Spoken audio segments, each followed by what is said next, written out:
இந்த ஜனநாயகன் படத்தோட ட்ரெய்லர் எல்லாமே பார்த்துட்டீங்க. அந்த ட்ரெய்லரில் வந்து அவர் வந்து விஜயனை வந்து போலீஸாக இருக்கிற மாதிரி காட்டுறாங்க. அதுக்கப்புறம் வந்து அவரோட பொண்ணை வந்து வளர்க்குற மாதிரி புலி மாதிரி வளர்ப்பேன் அப்படின்னு சொல்கிற சீனும் சரி. அதுக்கப்புறம் வந்து ஆர்மியில் வந்து சேர்க்கணும் என் பொண்ணு அப்படின்னு சொல்லிட்டு ஆர்மிக்கு அனுப்பும்போது அங்கே நடக்கிற ஏதோ பிரச்சனை வந்து அந்த பொண்ணுக்கு தெரிஞ்சிருக்கு. அதை வந்து தெரிஞ்சதுக்கப்புறம் பயந்துட்டு வீட்டுக்கு வந்ததுக்கப்புறம் வந்து நான் ஆர்மிக்கு போக மாட்டேன்னு சொல்லும் போது விஜயனை வந்து என்ன பிரச்சனை அப்படின்னு போய் நல்லா தெரிஞ்சுக்கிட்டு அந்த வில்லனை போய் எதிர்க்கிற மாதிரி தான் அந்த படம் இருக்கும். இதில் வந்து அரசியலும் சம்மந்தப்பட்டது இருக்கு. நிறைய டிவிகே ரெஃபரன்ஸ் வந்து உள்ள வந்து ஜாயின் பண்ணியிருக்காங்க. ஏன்னா வந்து டிவிகே ஃபேன்ஸுக்கு வந்து நல்ல ஒரு என்ஜாய்மெண்ட்டாக இருக்கணும்.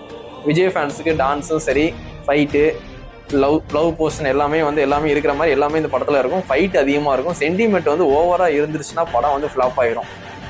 சென்டிமெண்ட் ஓரளவுக்கு கொஞ்சம் கம்மியாக இருந்துட்டு மாசான சீன்ஸ் நிறையா இருக்கணும், மாசாக இருக்கணும் படம். அப்போனா படம் ஓடிடும். படம் ஃபுல்லாக சென்டிமெண்ட்டாக இருந்துருச்சுன்னா 3 மணி நேரம் யாருமே உட்காந்து பார்க்க மாட்டாங்க. சென்டிமெண்ட்டாக இருந்துச்சுன்னா ஒரு 2 மணி நேரம், 2.25 மணி நேரம், 2.5 மணி நேரத்துக்குள்ள முடிஞ்சிருச்சுன்னா அந்த படமே வந்து சில படம் வந்து ஃப்ளாப் ஆயிரும். சென்டிமெண்ட்டாக இருந்தா, ஃபுல் சென்டிமெண்ட்டாக இப்போ சண்டையும் இருக்கும், சென்டிமெண்ட்டும் இருக்கும். அந்த மாதிரி சொல்கிறேன். ஃபுல்லாக அழுதுகிட்டே இருக்க மாட்டாங்க. ஃபைட் சீன் ஓவராக இருக்கும், சென்டிமெண்ட்டாக இருக்கும். இந்த அண்ணாத்த படம் அந்த மாதிரி தான் இருந்துச்சு. ரஜினி படம் ஃப்ளாப் ஆனது காரணம் அதே தான். படம் லென்த் அதிகம், சென்டிமெண்ட்டு.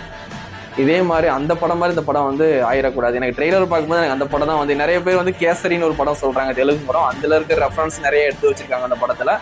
இருந்தாலும் கடைசி படம் எப்படி இருந்தாலும் அந்த படத்தை நான் வந்து 100 டைம் பார்த்துருவேன்.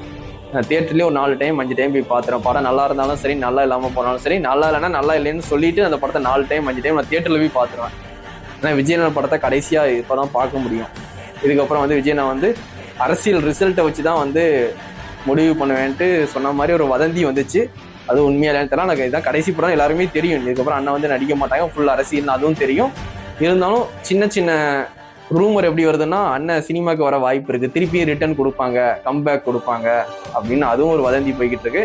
எல்லாமே வெயிட் பண்ணி தான் பார்க்கணும். அரசியலை பொறுத்த வரைக்கும் வந்து எதுவுமே வந்து கரெக்டாக சொல்ல முடியாது. சினிமாவை பொறுத்த வரைக்கும் இவங்களாம் வந்து இப்போ ரெஸ்லிங்லாம் பார்த்தீங்கன்னா இவங்களாம் ரிட்டையர்மெண்ட் ஆயிடுன்னு சொல்லிடுவாங்க. ரிட்டையர் ஆனதுக்கப்புறம் திருப்பி வந்து சண்டை போட்டுட்டு இருப்பாங்க ரெஸ்லிங்கில். அதே மாதிரி வந்து இப்போ சினிமா விட்டு போகிறேன்னு சொல்கிறாங்க. சினிமாவுக்கு வந்தாலும் மக்கள் வந்து ஏற்றுப்பாங்க.